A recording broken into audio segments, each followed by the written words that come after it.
স্বাগত দীপ্তর সন্ধ্যার সংবাদে। আপনাদের সাথে আছি আমি আনোয়ারুল আলম। শুরুতেই জানাবো সংবাদ শিরোনাম।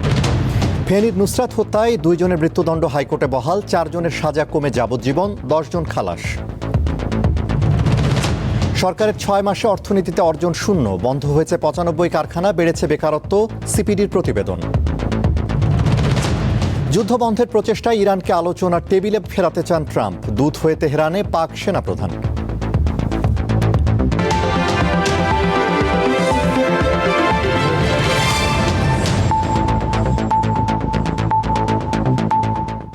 এবারে বিস্তারিত।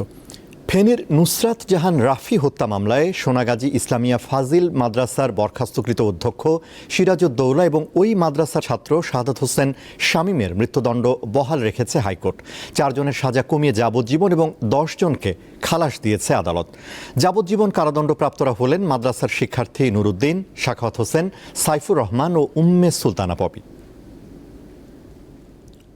19 বছর বয়সী নুসরাত তখন সোনাগাজী ইসলামিয়া ফাজিল মাদ্রাসার আলিম পরীক্ষার্থী। 2019 সালের 27 মার্চ অধ্যক্ষ সিরাজউদ্দৌলার বিরুদ্ধে যৌন হয়রানির অভিযোগে মামলা দায়ের করেন নুসরাতের মা। তখন মামলা প্রত্যাহার করতে চাপ দেওয়া হয়, কিন্তু রাজি না হওয়ায় 6 এপ্রিল মাদ্রাসার ছাদে অধ্যক্ষ সিরাজের অনুসারী কয়েকজন নুসরাতের হাত পা বেঁধে গায়ে কেরোসিন ঢেলে আগুন ধরিয়ে দেন। 10 এপ্রিল ঢাকা মেডিকেলের বার্ন ইউনিটে মারা যান নুসরাত। এ ঘটনায় তার ভাই হত্যা মামলা করেন। 2019 সালে 16 আসামিকে মৃত্যুদণ্ড দেয় ফেনীর নারী ও শিশু নির্যাতন দমন ট্রাইব্যুনাল। তারা হলেন অধ্যক্ষ সিরাজউদ্দৌলা, স্থানীয় আওয়ামী লীগ নেতা রুহুল আমিন, কাউন্সিলর মাকসুদুল আলম, মাদ্রাসার শিক্ষক হাফেজ আব্দুল কাদের, প্রভাষক আফসার উদ্দিন, মাদ্রাসার ছাত্র নূর উদ্দিন, শাহাদাত হোসেন শামীম, সাইফুর রহমান মোহাম্মদ জোবায়ের, জাবেদ হোসেন ওরফে সাখাওয়াত হোসেন জাবেদ, কামরুন নাহার মনি, উম্মে সুলতানা পপি ওরফে তুহিন, আব্দুর রহিম শরীফ, ইফতেখার উদ্দিন রানা, ইমরান হোসেন মামুন, মোহাম্মদ শামীম ও মহিউদ্দিন শাকিল। ঘটনার প্রায় 7 বছর পর প্রধান বিচারপতি গঠিত বিশেষ বেঞ্চে 28 জুলাই শুরু হয় মামলার ডেথ রেফারেন্স, আপিল ও জেল আপিলের শুনানি। সোমবার বিচারপতি ভীষ্মদেব চক্রবর্তী ও বিচারপতি KM রাশেদুজ্জামান রাজার বেঞ্চ রায় দেয়। SM সিরাজউদ্দৌলা এবং শাহাদাত হোসেন শামীম, যার নুসরাতের পরে রাগ ছিল কারণ সে প্রেম নিবেদন করেছিল এবং নুসরাত সেটা রিফিউজ করেছিল, এই দুজনের মৃত্যুদণ্ড বহাল রেখেছেন। আর বাকি মৃত্যুদণ্ডপ্রাপ্ত 4 জনকে মৃত্যুদণ্ড থেকে কমিয়ে তাদের সাজা যাবজ্জীবন করা হয়েছেন। তারা হলো জনাব নুরুদ্দিন, জনাব সাখাওয়াত হোসেন জাবেদ, জনাব সাইফুর রহমান মোহাম্মদ জুবায়ের এবং মিস উম্মে সুলতানা পপি।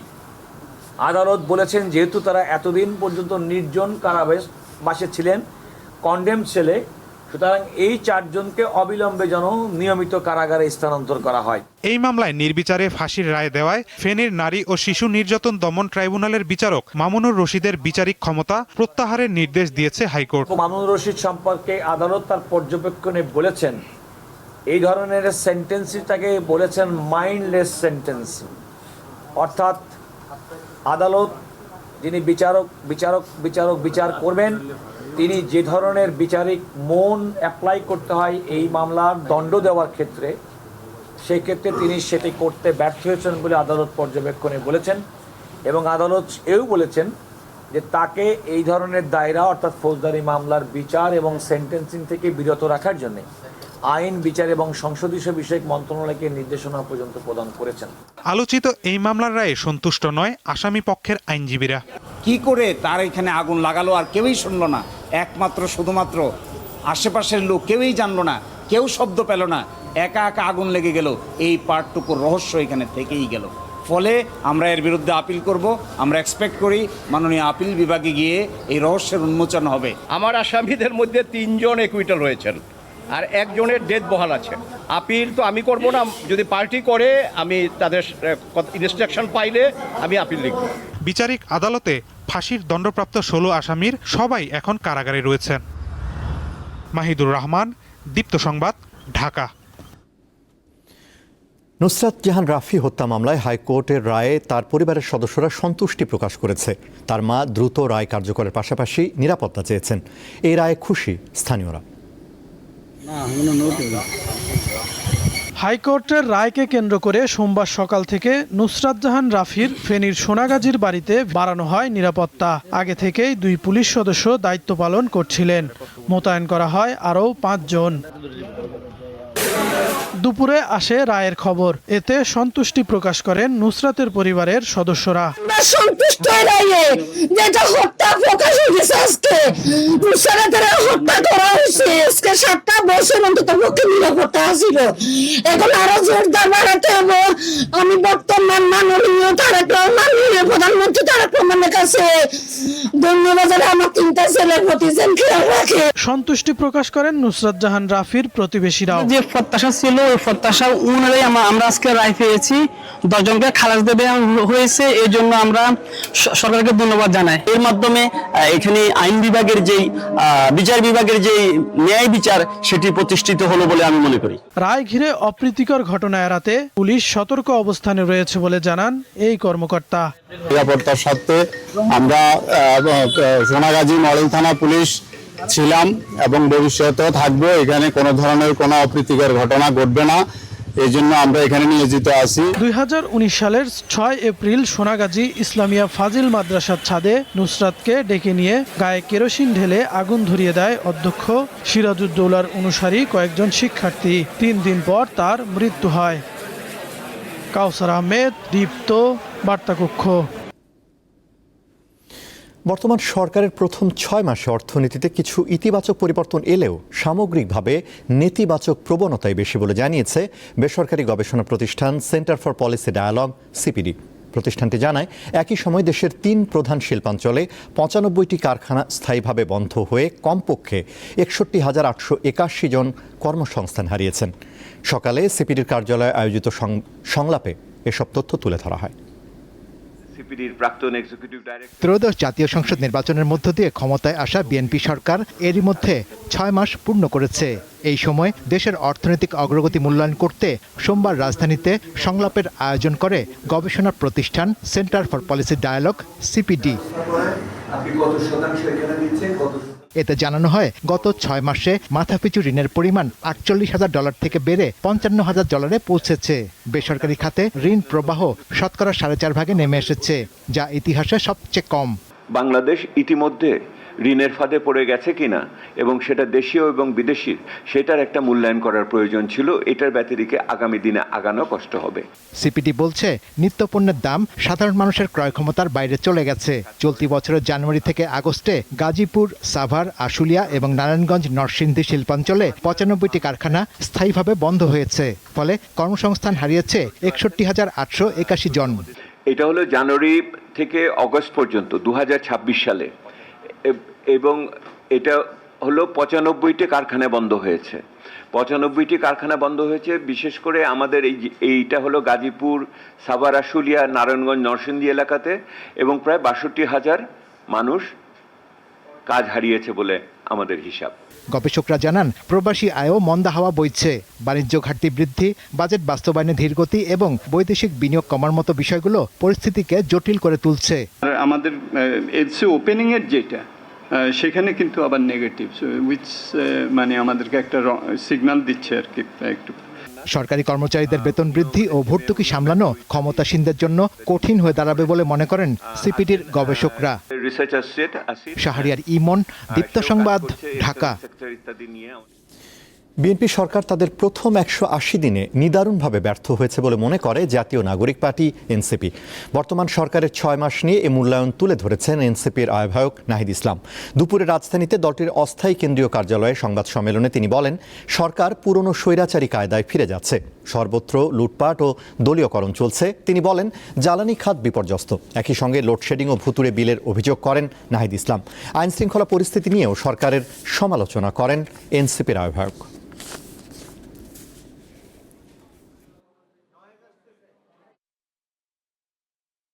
দ্রব্যমূল্য নিয়ন্ত্রণ, আইন শৃঙ্খলার উন্নয়ন এবং বিদ্যুৎ জ্বালানি সরবরাহ।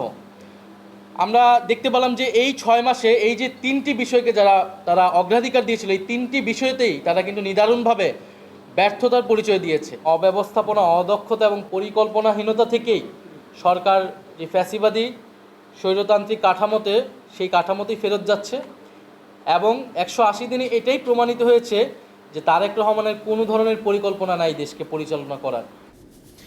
বিদ্যুৎ ও জ্বালানির দাম বাড়ায় এর প্রভাব পড়েছে দেশের ওষুধ শিল্পে। সেই সঙ্গে গ্যাসের সংকট ও বিদ্যুৎ সরবরাহে বিঘ্ন ঘটলে কারখানায় জেনারেটর ও বড় ইউপিএস চালাতে হচ্ছে। এতে উৎপাদন ব্যয় আরও বাড়ছে। সকালে রাজধানীতে এক মত বিনিময় সভায় বাংলাদেশ ঔষধ শিল্প সমিতির নেতারা এসব কথা বলেন। উৎপাদন খরচ সমন্বয় করতে শেষ পর্যন্ত ওষুধের দাম বাড়ানোর প্রয়োজন হতে পারে বলেও জানান তারা। ওষুধ দেশের স্পর্শকাতর শিল্পের মধ্যে অন্যতম। কাঁচামাল থেকে উৎপাদন এবং ভোক্তার কাছে পৌঁছানো পর্যন্ত বিভিন্ন ধাপে এর গুণগত মান নিয়ন্ত্রণ বাধ্যতামূলক। ঘরের চাহিদা মিটিয়ে এখন বিভিন্ন দেশে যাচ্ছে বাংলাদেশের ওষুধ।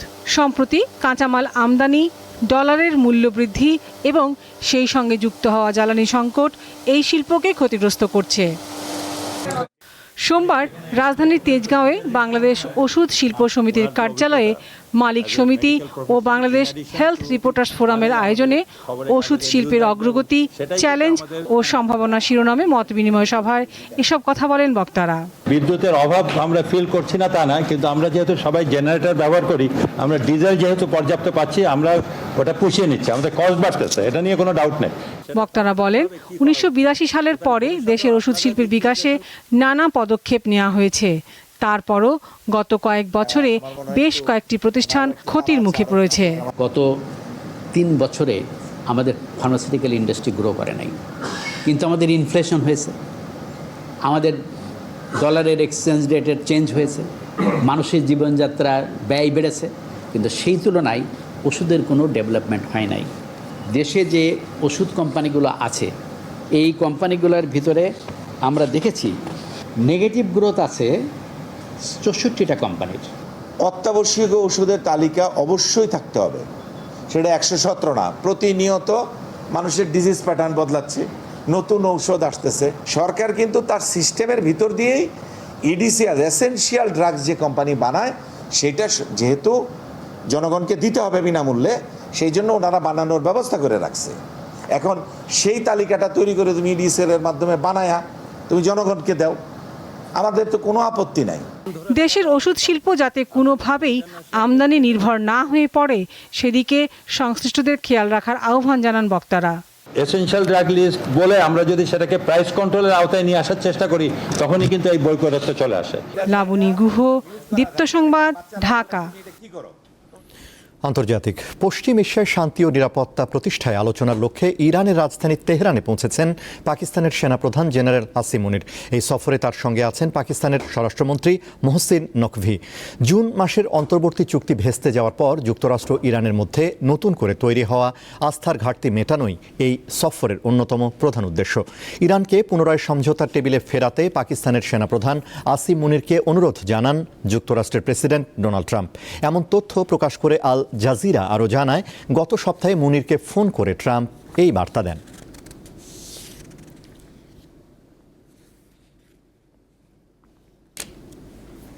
খেলার খবর। বাংলাদেশের হকিতে একসময় পুরান ঢাকার আধিপত্য থাকলেও সময়ের সাথে সাথে সেই চিত্র বদলে গেছে। একমাত্র বিকেএসপি ছাড়া হকির চর্চা নেই আর কোথাও। সেখানেও প্রাতিষ্ঠানিক সুযোগ সুবিধার অভাব এবং আধুনিক ব্যবস্থাপনার অনুপস্থিতিতে শীর্ষমানের খেলোয়াড় উঠে আসার হার কমেছে। দেশের হকি নিয়ে ধারাবাহিক প্রতিবেদনের দেখুন শেষ পর্ব। 2024 সালের সবশেষ হকি প্রিমিয়ার লিগে 11টি ক্লাবের হয়ে অন্তত 202 জন খেলোয়াড় অংশ নেন। এর মধ্যে বিকেএসপির বর্তমান ও সাবেক খেলোয়াড়ের সংখ্যা 143 জন, আর 59 জন বিকেএসপির বাইরের ও বিদেশি খেলোয়াড়। 2017 সালের পর বিকেএসপির বাইরে আর কোনো খেলোয়াড় নেই।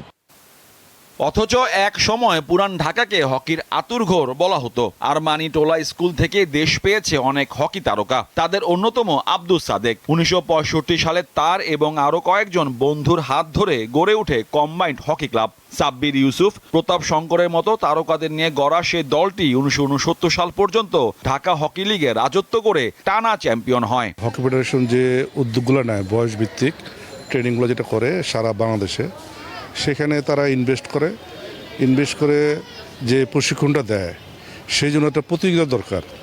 এই প্রতিযোগিতাই প্রতি বছর হয় না, এই জন্যই আমরা এখান থেকে সার্ভিসটা পাচ্ছি না। নিজের উইল পাওয়ারটা। আমরা যখনই যেভাবেই যারা কমিটিতে আসেন তারা চেষ্টা করেন, কিন্তু সম্মিলিতভাবে যে একটা চেষ্টা, তার কারণে ওনারা টিম করতে পারতেছেন না, কিন্তু অন্যান্য ইভেন্টের বেলা কিন্তু এগুলো হয় না। হকির জনপ্রিয়তা বাড়লে দেশের অন্যান্য অঞ্চল থেকেও খেলোয়াড় উঠে আসা শুরু করে। ফরিদপুর, দিনাজপুর, রাজশাহী, যশোর ছিল অন্যতম, কিন্তু এখন সে ধারা প্রায় বন্ধ। সাভারে বিকেএসপি একমাত্র প্রতিষ্ঠান, সেখানেও আসন সংখ্যা সীমিত। প্রতি বছর ৩০ জন শিক্ষার্থী হকিতে ভর্তি হয়। সবাই যে শেষ পর্যন্ত টিকতে পারে ব্যাপারটা তাও নয়। আমরা বিকেএসপি কেন্দ্রিক হকি হয়ে গেছে কেন ভাই? আমরা কি বাইরের লোক কি আগে হকি খেলে নাই? আমরা থাকা অবস্থায় কি বিকেএসপির সাথে ঢাকার ছেলেপেলে কি হকি খেলে নাই? ফরিদপুরের প্লেয়ার খেলে নাই, সিলেট খেলে নাই, রাজশাহী প্লেয়ার খেলে নাই? কেন আমরা বিকেএসপি কেন্দ্রিক যাব? বিকেএসপি প্লেয়ার কোথা থেকে পায়? এই একাডেমি থেকে তো পায় বিকেএসপি প্লেয়াররা। হকি তখনই ইমপ্রুভ হবে যখন খেলোয়াড়, কোচ, আম্পায়ার, জাজ এরা যদি সবসময় বিজি থাকে, সারা বছরই খেলার সাথে সম্পৃক্ত থাকে। 60-70-এর দশকে জুম্মন লুসাই, সাব্বির ইউসুফ, 80 দশকে বায়েজিদ হায়দার, 90 দশকে মাহবুব হারুন সহ অনেক নামী হকি খেলোয়াড় উপহার দিয়েছে পুরান ঢাকা। মুসা মিয়া, ইসা মিয়া ও ইয়ামিনদের মতো আলোচিত 3 ভাইও এই এলাকারই সন্তান। মোহাম্মদ হাসিব, দীপ্ত স্পোর্টস, ঢাকা। শেষ করব দীপ্তর সন্ধ্যার সংবাদ, তার আগে সংবাদ শিরোনামগুলো জানাবো আরও একবার। ফেনীর নুসরাত হত্যায় 2 জনের মৃত্যুদণ্ড হাইকোর্টে বহাল, 4 জনের সাজা কমে যাবজ্জীবন, 10 জন খালাস। সরকারের 6 মাসে অর্থনীতিতে অর্জন শূন্য, বন্ধ হয়েছে 95 কারখানা, বেড়েছে বেকারত্ব, সিপিডির প্রতিবেদন। যুদ্ধবন্ধের প্রচেষ্টায় ইরানকে আলোচনা টেবিলে ফেরাতে চান ট্রাম্প, দূত হয়ে তেহরানে পাক সেনাপ্রধান।